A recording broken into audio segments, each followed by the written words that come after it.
Hello guys, we'll get started in just a minute. Just going to share the link here.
Alright.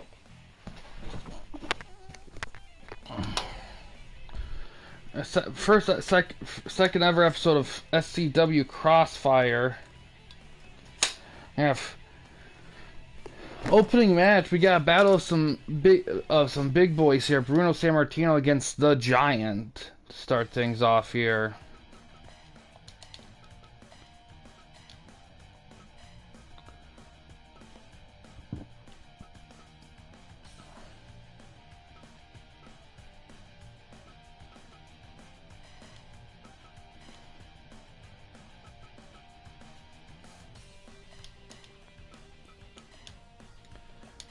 See how this one goes here.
Alright, starting with some clubs, whips him to the corner.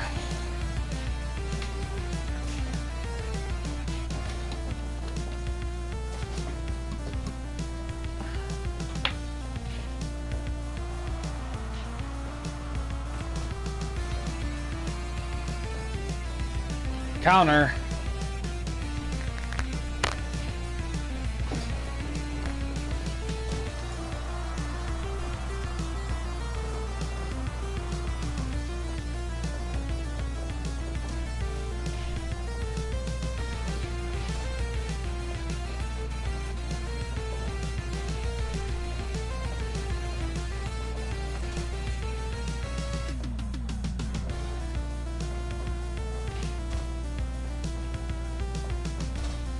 Counter.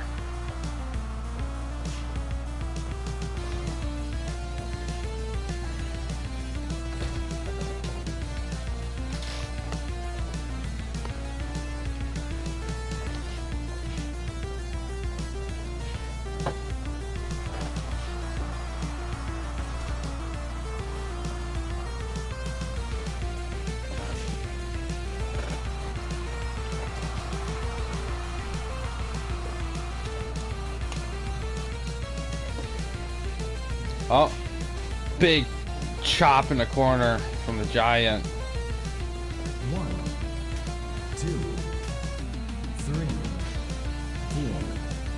4. Oh, here comes Iron Sheik. 6, 7, 8, 9, 10, 11, 12, 13, 14, 15, 5 minutes, 16. 1, 2, 3. Also, some breaking news in the TWN world. GSW and UPW, some movement with those two promotions. So UPW has reportedly signed Triple H and Batista to form a new Revolution stable, which looks like it's going to include and also Kurt Hennig was traded to UPW for Adam Cole, and it looks like that stable is going to include Triple H, Batista, Mr. Perfect, and Austin Theory. And then with MJF, with Adam Cole going to GSW, looks like Candido there helping the Giant out. But with Cole going to GSW, he's reported forming a tag team with MJF called Better Than You Baby. So interesting things there, all that diving headbutt.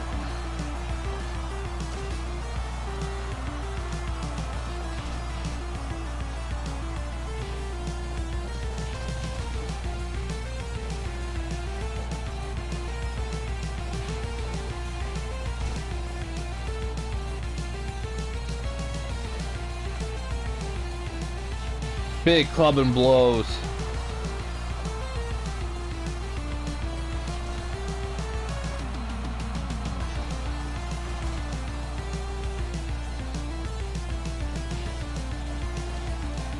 Oh, choke slam. 1, 2, 3. Oh, Giant gets the win.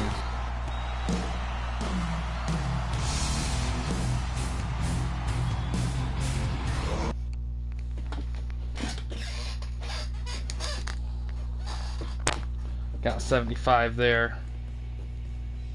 Win for the Giant though. Alright.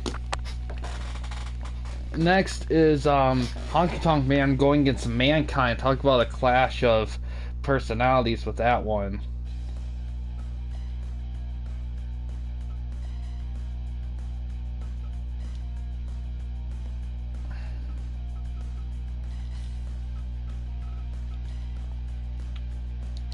Alright, see how that goes.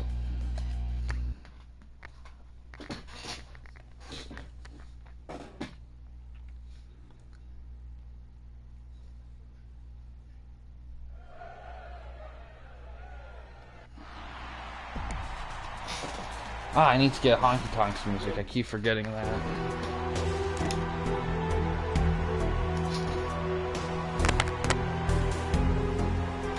Mankind was hurt in the last event.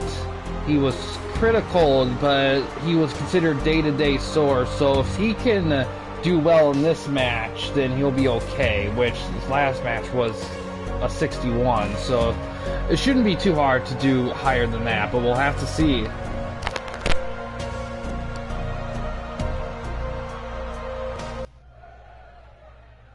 Fight!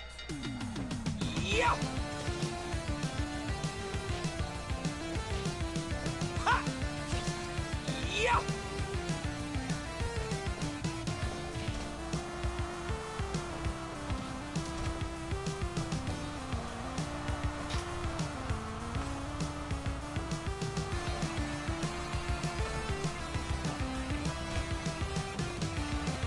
Give up.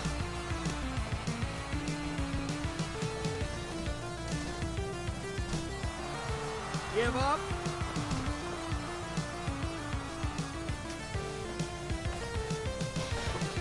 Mankind with the swinging neck breaker.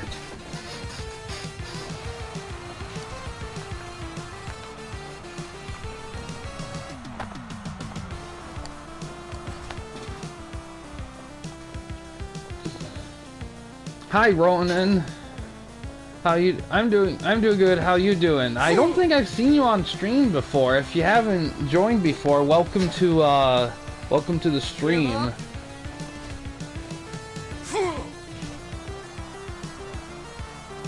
Give up. Give up. Awesome. Nice to have you. Getting to doing some Fire Pro action today.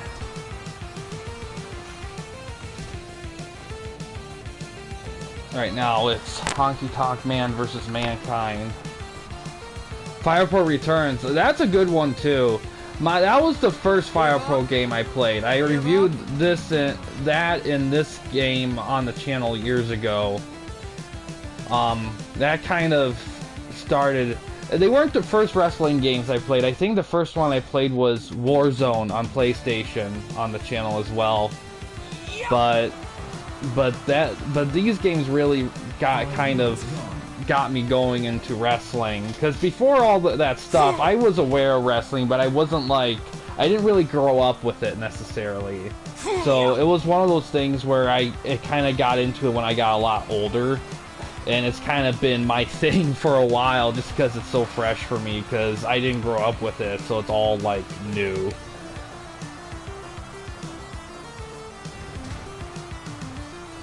Tecmo Pro Wrestling. Oh yeah, that's a good one too. Like NES was able to get away with some decent wrestling games. Yeah, I feel like getting good wrestling. Oh, look at that! A big clothesline to the outside. 1, 2, 3, 4, 5, 6, 7, 8. But yeah. 9. I haven't really played any, like, yeah, that's a good creative move. Oh, stump puller on the concrete. 15. Oh, Honky Tonk stays. I don't know if he's good. Oh, he gets in time. But yeah, I haven't reviewed any like 16-bit wrestling games. That's something I kind of have to look into at some point, because there was a few on the 16-bit consoles that weren't like bad. They were pretty decent. But wrestling games, to be honest, they didn't really start hitting their stride until they got to the 3D generation. That's kind of when they started to find their rhythm. But there's some classics on those older systems, though.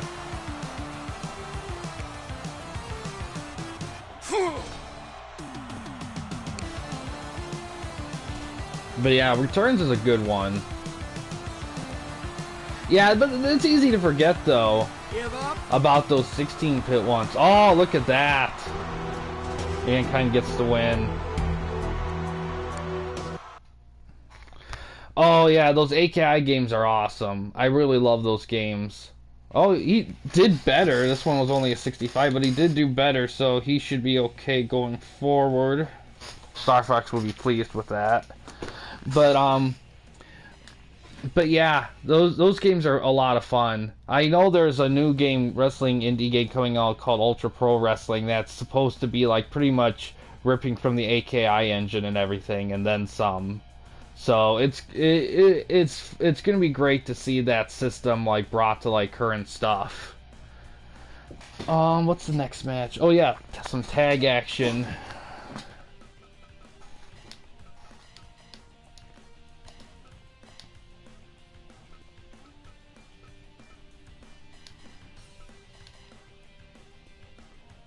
Oh yeah. For sure. I mean,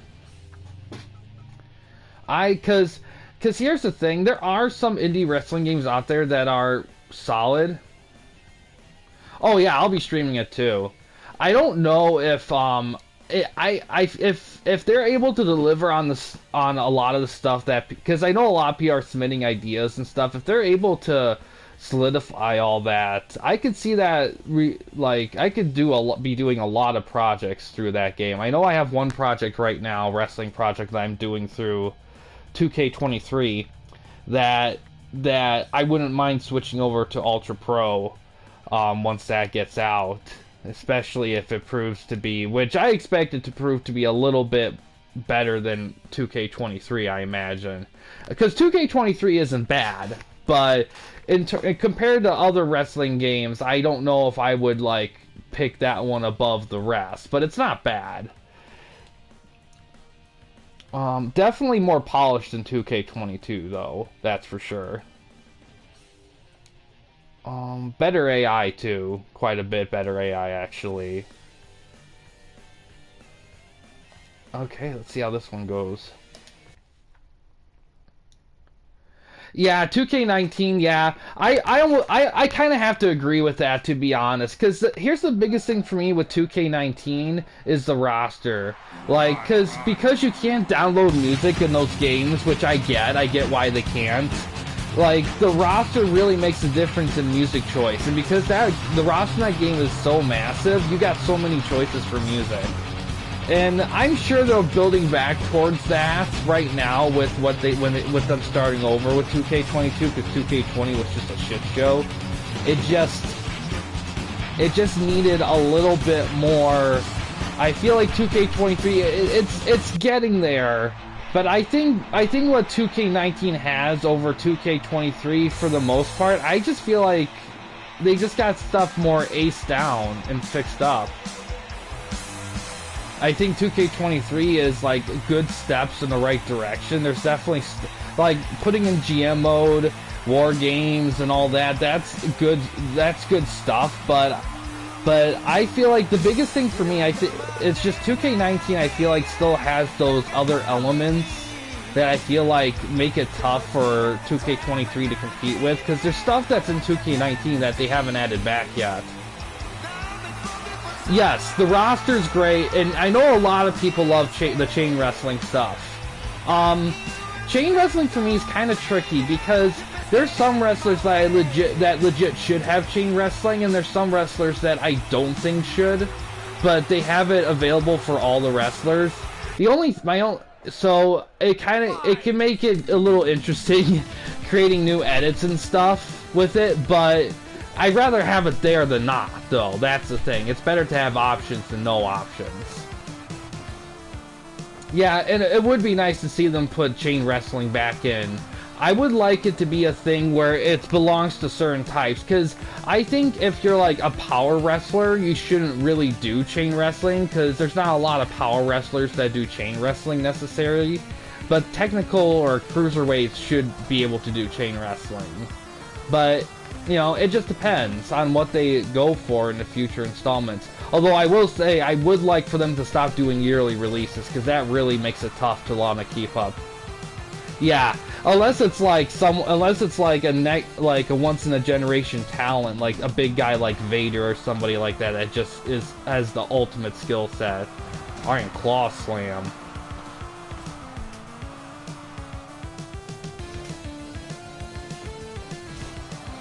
Yeah, I mean, but yeah, but yeah, 2K19 is great. I'm kind of, it's weird, when I heard that the online community download store was closing up, I like just ransacked it looking for as many wrestlers as possible to download. I actually had to delete like all my created wrestlers to make room, because they only give you 100 slots. That's one thing I would like to see increase in next installments. There's a lot of things I want them to add, but the biggest thing by far is more slots for creativity. Like, I want them to like 100 is way too small, because in this game you can do like 1500. I mean, like, to me it's like, I get that there's a lot more moving parts in those games, but I think that at this point, I think expecting like 200 to 300 slots, I don't think it's too much to ask for. And, I mean, I don't even mind if they have to make, like, sacrifice a little bit in the moveset department to make it happen. You know, I'm okay with that. Because here's the thing, to be honest, when I play those games there, I feel like the most of the moves you end up getting seen are, like, the signatures and the finishers. I feel like the medium, strong grapple moves and all that, I feel like you barely see those. But I may have to mess around with the CPU a little bit, because I know that's more of an option in that one. But I rather, and plus it'll make it a little easier to like make and create guys with a little bit more of the moveset was a little simplified, because there's some guys when I look at the movesets that do moves I'm like, Yeah, I barely seen you do this move. Like, like, I remember there was a, like, I think it was for 2K22 when they were, like, promoting, like, Omos, and they showed a clip of him doing a pendulum backbreaker, and I'm like, I've never seen him do a pendulum backbreaker live ever. Like, that move does not need to be associated with him.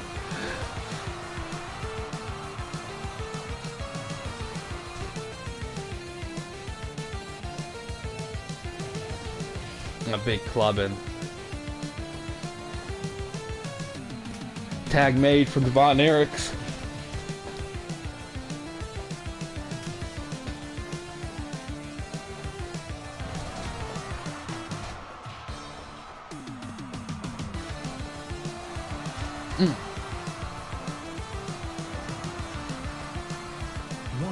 Oh, fighting by everybody on the outside. Oh, then he gets back. Oh. 10 minutes gone.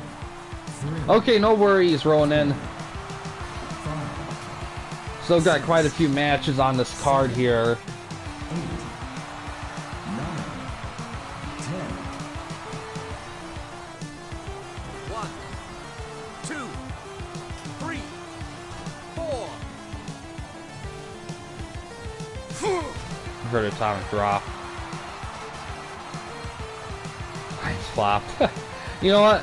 I didn't see the game. I know they lost in overtime to the Seahawks. I think a mistake or two was made on their part. 1, 2. Well, I'll wait a bit, because here's the thing. It's only the first 2 games. They're 1-1. I mean, no one expected them to have a perfect season. To be honest, I wait a while before I know for sure about a team. Because here's the thing, because a lot of teams right now in the NFL are 1-1.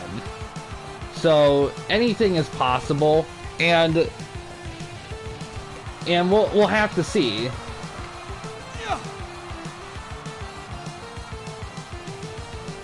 Yeah, I've heard there was some controversy, and I heard that they should have challenged for that, and they didn't.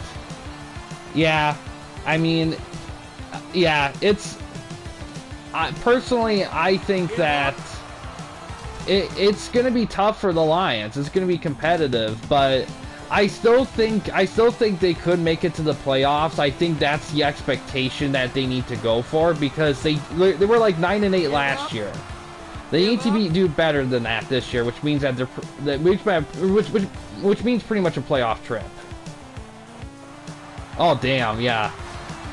Holding's tough to call, because technically there's holding every play. They're kind of weirdly picky on that, which is not the best way to go about it.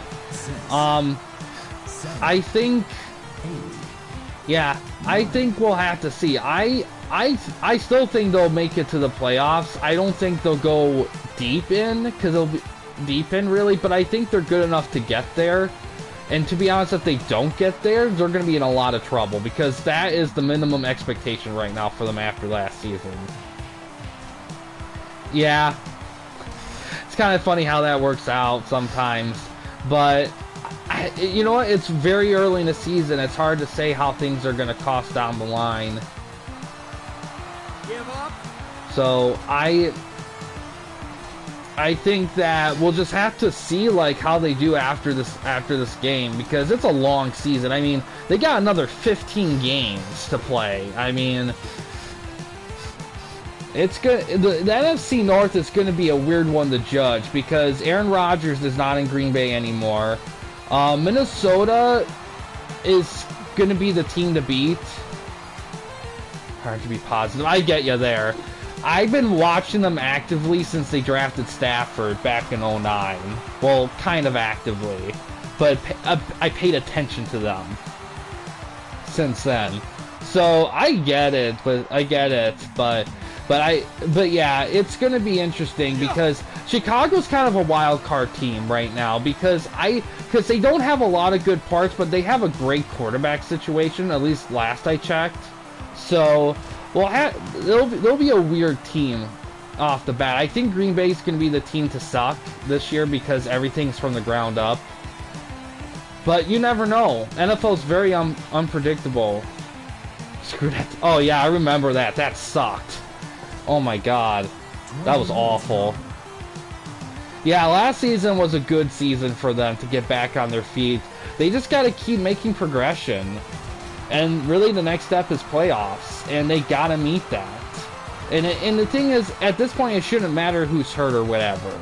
Okay, great teams play through that shit. So, like, people can get hurt all the livelong day, but you gotta win games. And if they can't win with their backups, then they're probably... Because here's the thing, the teams that make it to the Super Bowl, through the playoffs into the Super Bowl, they're good across the board. Their backups are ready to win. You know? Teams that don't make the playoffs don't have good bench. That's the way I look at it. Because there's been so many situations in sports history where they ended up having to rely on their bench guys because their starters, whoever, got hurt, and they need somebody to come in the clutch, and they delivered. This has been a very competitive tag match. Yeah, it's hard. You never know with that, but I thought it was good they picked up Bridgewater though. He was a good he's a good solid veteran, and even though he's been injured a couple times, he really just kind of got the shit end of the stick of his career because he never did bad, but it's always seemed like timing was against him. So I think that's a solid backup, but he's not the future by any stretch. He's definitely good for, like, if Goff goes down, we need something to go in that kind of has experience being in a competitive situation.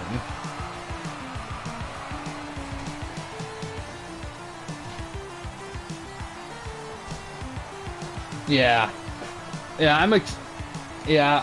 I'm still excited to see how they'll do this year. I just hope that they deliver on the expectations. Like I get that I don't think they're going to be the best team this year, but anything short of a playoff trip I think is going to be considered a disappointment, in all honesty. So the expectations are high right now for them.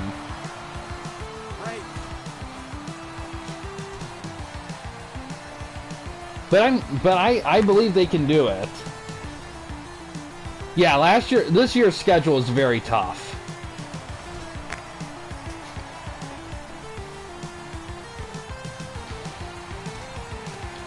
But I think, fortunately, though, I think the division can be theirs for the taking as long as they, you know, do their due diligence and don't take anything for granted. Oh, look at that. Devon Eriks get the win with the claw.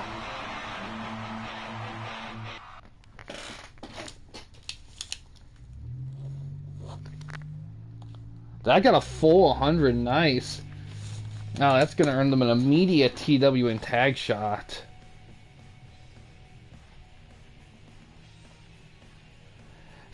Yeah, fourth down's kind of weird nowadays, because when I grew up, you rarely went on fourth down at all. Nowadays, like, you just go for it on fourth down like it's nothing now.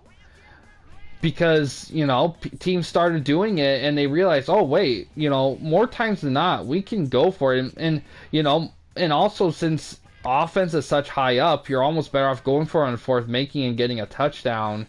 And if you go for it and you don't get it, then it's just whatever, because a lot of people don't weigh field goals as high value as they used to.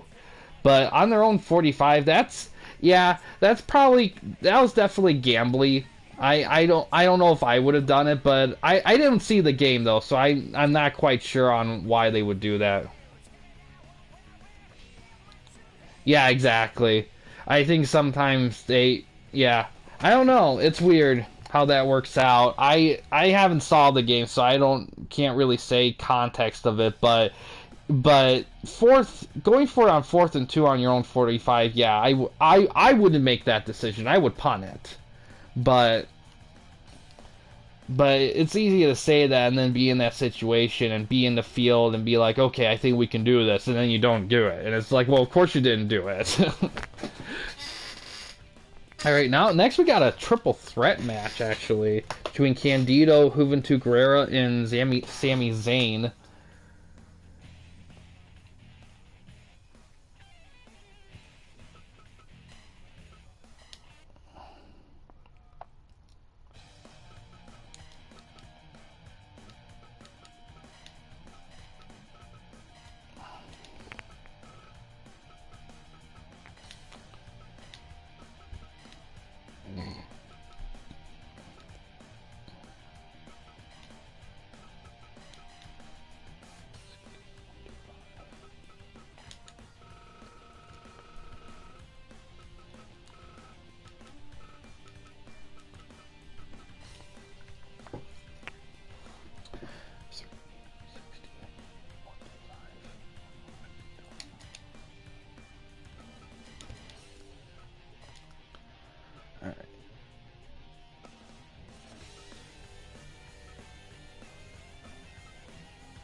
You know what? I mean, I know they were missing a couple key players in Kansas City, and I know he definitely made some mistakes, but the way I see it is that most football games have teams make mistakes,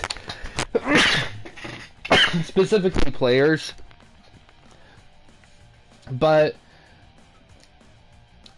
yeah, I mean, personally for me, at the end of the day, you know, I heard this a lot when I was young, with sports, like a win's a win, and you almost have to take it like that, because yeah, Kansas City definitely shot themselves in the foot a few times, but, you know, at the end of the day, like, Lions were able to take advantage, because I've seen many games where a team shot themselves in the foot and they still won anyway, because the other team just did not capitalize on those mistakes. So, I mean, I feel like most teams are going to make mistakes eventually, but it's up to the other team to capitalize on it. Because you can make as many mistakes as you want, but if the other team doesn't capitalize on it, then you still have a shot. Well, because he's becoming a big name, he's going to start getting double and triple teamed, and his stats are going to go down. That's what happened to Ndamukong Suh. That's why his stats went down after his first couple of years, is because he kept getting double and triple teamed. The idea, though, is that while everyone's on hutch, it makes room for the other players to take advantage. If that's not the case, then the other players aren't doing their job. But yeah. Yeah, defensive end. Yeah, but I don't think you want him as a D tackle, though. I think he has too much speed burst and agility to, like, put on the D tackle side. I mean, he could be a great 3-4 defensive end, but I'm not sure what defense the Lions run right now. They used to run a 4-3 for the longest time, but I don't know what they run right now. Middle linebacker? It depends on his speed. Because there's lineman speed and there's linebacker speed, and there's a difference. Maybe like an outside line, like, I feel like he's great for a 3-4 scheme, but I think if you're talking 4-3, I don't know if he'd be, I think he'd be a great 3-4 linebacker, but I don't think he'd be a good 4-3 linebacker, if that makes any sense. Alright, let's get this going here. Let me make sure this isn't for a title, because I feel like I don't want to make any... Yeah, no, it's not. So, okay, let's see how this goes.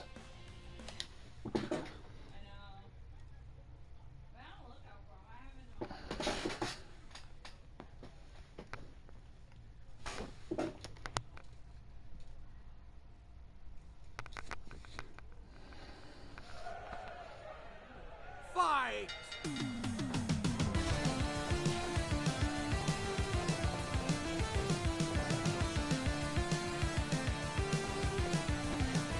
Ah, powerbomb counter. Yeah.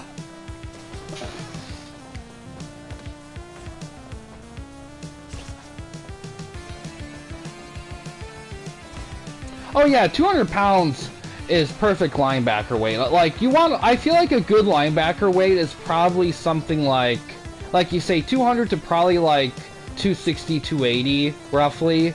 I feel like that's good linebacker weight.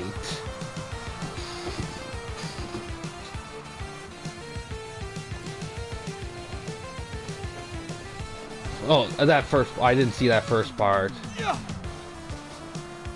Only 5'9" and on the line. Yeah, 5'9", 200 pounds fast. That's perfect, like, end weight.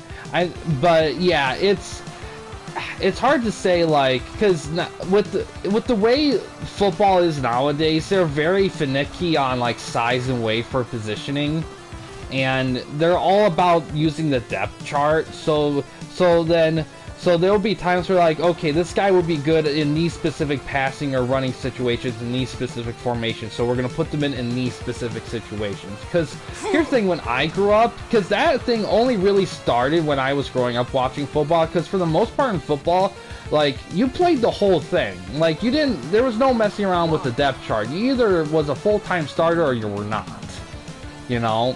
But with the way they have it right now nowadays, they could have players plug and play a lot of different positions. Even though they might be listed on the depth chart in certain positions, in all reality, the coaches are going to do whatever the fuck they want with them and put them whenever they feel like they should go. 5 minutes gone.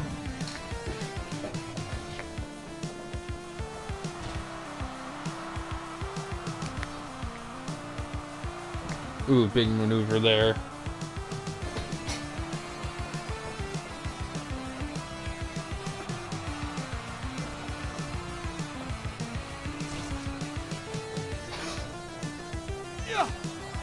Suplex right there.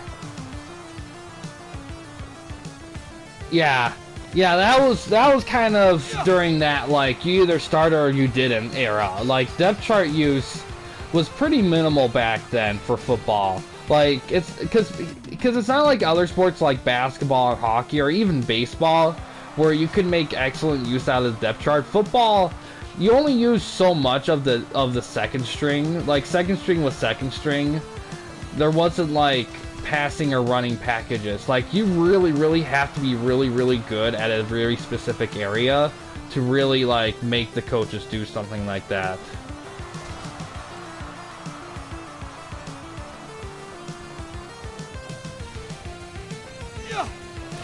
Oh, Candido was just criticaled by Juventud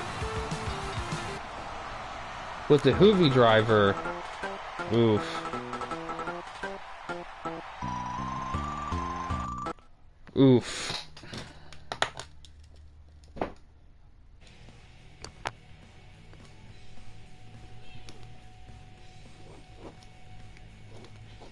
Candido's gonna take a ride on the critical wheel after this event. 526. Oh, I don't know what mine was. I was a lineman, like true lineman. So I don't know if I would have been that fast. Although I will say, out of the linemen, well, lineman in my school was tricky because I went to a very small school, so the lineman on our school was pretty much anyone that didn't have very good ball handling skills. That was pretty much, if you didn't have good ball handling skills, you were pretty much a lineman. That was kind of the way they did it. Man, 70, wow. Didn't see Candido getting critical happening. Now, well, we're already in a semi-main event. It'll be Iron Sheik versus, who is that? La Parka.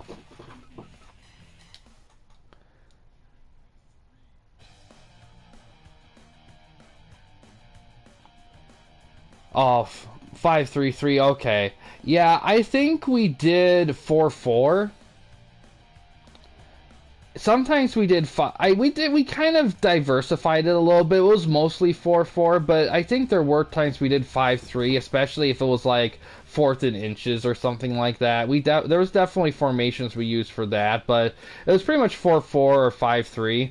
Now, I was actually the last like senior 11-man team, because after I graduated, they actually only did like, technically they only did 3 varsity games. And then they canceled this varsity season. They just did JV, and then after that season, they moved to 8-man, and they've been that way ever since. And they actually have been a lot better, because when I went to school, we were sucking hard because all the other teams in our conference were like C to A grade size, and we were double D. Like, we were even close to the same size as the other schools, so schools would just outrun us by depth alone. So it was kind of shitty for a long time there, until they finally relented and got through the traditionalists and made them realize we can't keep doing 11-man anymore. We have to switch to 8-man. We're getting murdered. And they did, and they've done well. They made it deep in the playoffs. They've been, I think they might have been state runner-up one year, but they've been in the semifinals for quite a bit too. So they're doing better. They're better off for it.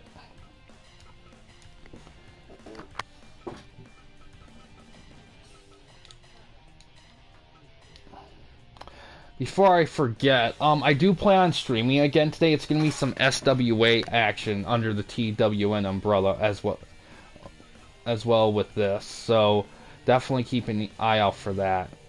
I still gotta update Iron Sheik's moveset. It's a little not as polished as it could have been. He's an older model as well. Let's see how this goes. Yeah, you kind of had the reverse experience. Like when when I did sports from when I was little to when I graduated, like throughout, because I played all four of the main. I played three of the main sports, like football, basketball, and baseball. We didn't have hockey.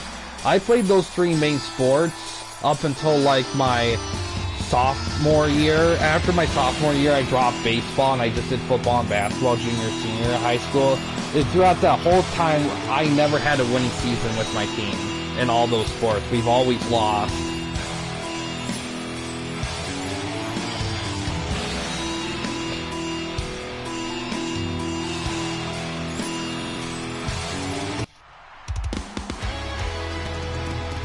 Yeah, I mean, it's tough with coaches. Because sometimes coaches don't know what they're doing. I don't know. What I learned from all that is that it's important to develop a good depth. And a lot of those coaches did not develop good depth, in all honesty. But a lot of it was working against us because we were playing against teams we had no business competing against. We just weren't. That was a big factor there, and it just wrecked our like self-confidence. It just made the school just feel so second class that whole time I was there. Give up.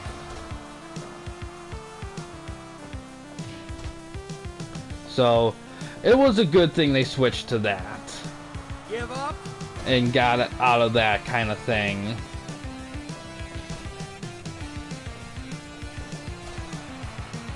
Oh, well, because the biggest thing about it was the fact that because I didn't. Well, it really started getting to guys once they got into high school. Because those early years, every year we had hope we'd do well because everything looked good on paper, but really, it was just all these other schools just had a depth, and we didn't because our school was just super small.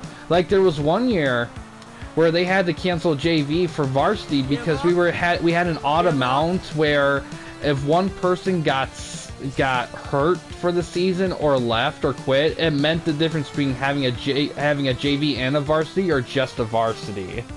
So yeah, man, my last year was a very rough year. We won our first game by a touchdown against a non-conference school, and then we just lost the rest of them.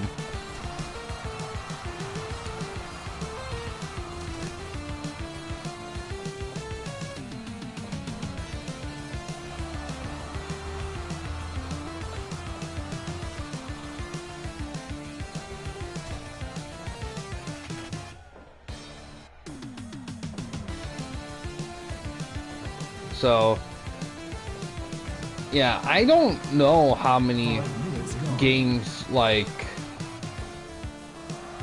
Powerbomb. I think the closest we ever got to a winning season, I think we were 500 one year in Little League, or Pony League, the one above Little League, when I was in middle school or elementary school or whatever. It looks like it's Juventud Guerrera, I believe. But never a winning season. Never had that. But there was a lot of drama at our school because of the size and the players, the coaches. I mean, what sucks too, more than anything, was that before us, our school did very well, reasonably well. Like the school won a state championship in 1990, roughly, for football. We've won. The school was pretty successful. Otherwise, it's just, you know, the biggest issue was that the people in charge, when they became in charge, they weren't like helping develop people from day one. They were just kind of riding with what was there, and it bit them in the ass once we got there. And plus, they kept separating the teams because they keep bringing guys up from junior to like varsity when they weren't ready, because they wanted guys on the top guys on varsity to try to, you know, get the wins or whatever, and it ruined our team chemistry. So when we came up, we weren't connecting like we should. The JV guys that were brought up didn't get a lot of playing time, so they were rusty. The JV guys that stayed lost all the time because we didn't have our best guys because they were up at varsity, so that didn't help us either. Oh yeah, well it sucked because the guy that was there, like, he was successful in other schools, but the other schools that he was in were like high-end schools. Ooh, big maneuver from La Parca. And we weren't, and it just didn't work. Very quickly after a few years, once the well started to run dry, he just 1, 2. it just didn't work. It was unfortunate, but fortunately right now the school's in better shape. But you know, public schools are public schools. They're just not. Public school is not meant to be the funnest place you're going to be at in your life. It just isn't.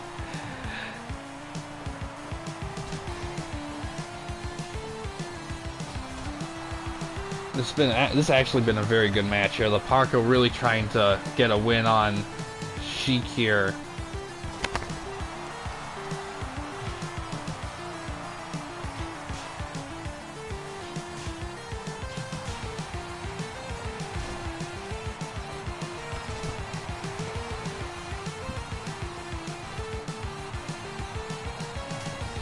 Yeah. Oh, super rot and 2, 3. oh, La Parca with the win.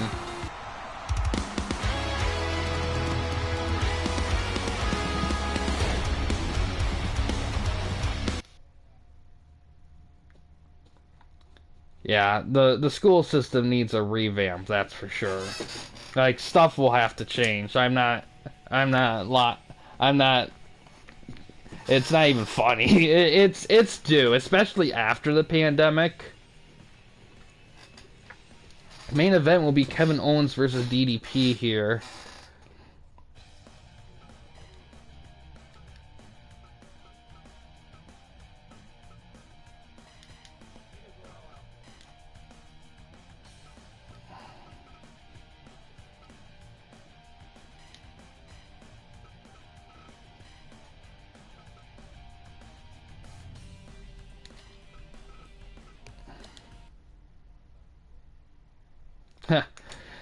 The biggest, you see, that's the thing. I was a journalism major and a political science minor, and that was during like 2014 to 2018. So when I was learning my degree, pretty much all my classes in journalism and political science, all they were talking about was the 2016 election onward. So definitely a good time to get into that. Well, the biggest trick, and without getting too political, because I'm not lying when I say I'm a true moderate, because I don't really have either side, because I just know too much about it. I learned too much in school about both, and I can't really say I'm one or the other. The problem nowadays is that people are too caught up in the noise. Like, it's very easy to just blindly follow the loudest person. Like, it's harder to navigate through the gray area and find what's truly right and what's truly wrong. Yeah, most people are. Like, a majority of Americans are in the center. It's just, you know, the squeakiest wheel gets the grease or whatever, you know? Like, because the only people who are getting their voices heard are the loudest, that means all the representation's being dedicated to the very vocal minority and not the actual majority. That's where the struggle is, but, you know, it is what it is with that, and it's been that way for a long time. I mean, it's just with social media, it's just made it even more, like, obvious than it was before. Ah, gutbuster from Owens.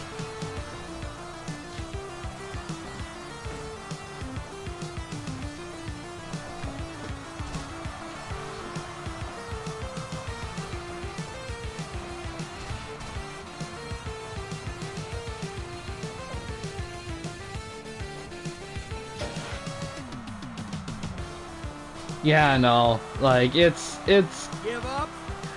Here's the thing. For me, the social media. I mean, I have a lot of social media apps, but the ones that if I was gonna purge my phone of them, the ones I would keep would be YouTube, of course. Discord, definitely. Not Facebook, but Facebook Messenger, I would keep. Twitter. Twitter's kind of a toss-up to me because I get a lot of cool little articles and video clips there, but I could probably find that stuff elsewhere if I really wanted to. Facebook is meh to me. I mean, I don't really do a lot of socializing on social media, in all honesty. I mainly use it to just find articles or see what's going on in the world and whatnot. I don't really use it to, like, talk to people. I'm not very online talk driven. I, like, need to be, like, in a vicinity of being able to communicate with people kind of thing in person. With the exception, of course, being like YouTube and Discord, because the way they're built makes it easier for me to do that kind of stuff. Well, as we get older, our friend base just gets smaller because, you know, we get the stunner. We just get going in our lives, and, you know, the fun friends kind of fade and do their own thing, and the friends stay. But you never know when the friends are gonna show up. A lot of guys don't get their friends till a lot later in their life.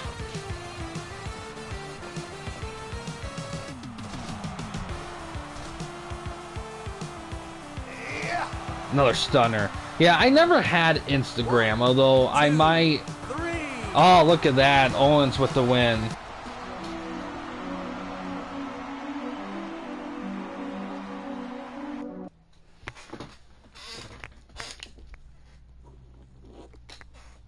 $66, wow.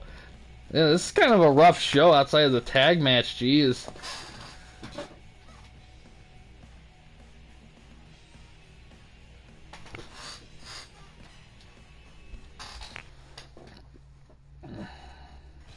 Let's see, 66. Alright, let's calculate how well this show did here for TWN stuff.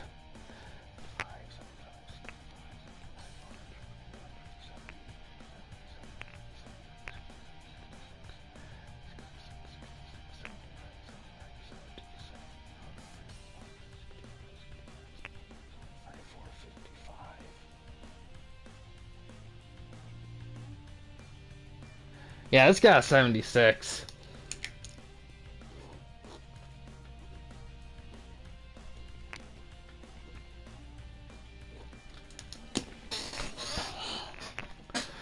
Yeah, not a little bit of on the rough side, but it is what it is. Still had that big tag match. That's gonna help them a little bit for TWN title stuff. But yeah. I do plan on streaming again today. It's gonna be some SWA stuff later on, so keep an eye out for that. I don't know what I'll be streaming tomorrow because I just need 2 more shows from TWN stuff. YWA stuff, I think I said in the prior stream or whatnot, but I'm probably gonna wait till next weekend to do this upcoming Sunday or Saturday or Thursday through Sunday, one of those days, to do resume YWA stuff fully. I might do some RCW stuff tomorrow. So we'll just have to see how things evolve with that. Outside of that, though, that's probably gonna do it for this specific stream here, guys. But yeah, I get ya. No worries on that. But yeah, outside of all that stuff I just mentioned, that's gonna do it for this specific stream here. Thanks for watching, guys. In case you guys wanted to chat with anyone at the Camping Company, you didn't want to use the YouTube comments section, we do have a couple options. First one is we have a Discord channel. Thanks, Debo. We have a Discord channel. You can find a link to that in the About page / About section of our channel. We also have a community tab in our channel as well. You can access that anywhere at any time. But yeah, guys, thanks for watching. Please subscribe and like the videos, and have a good day.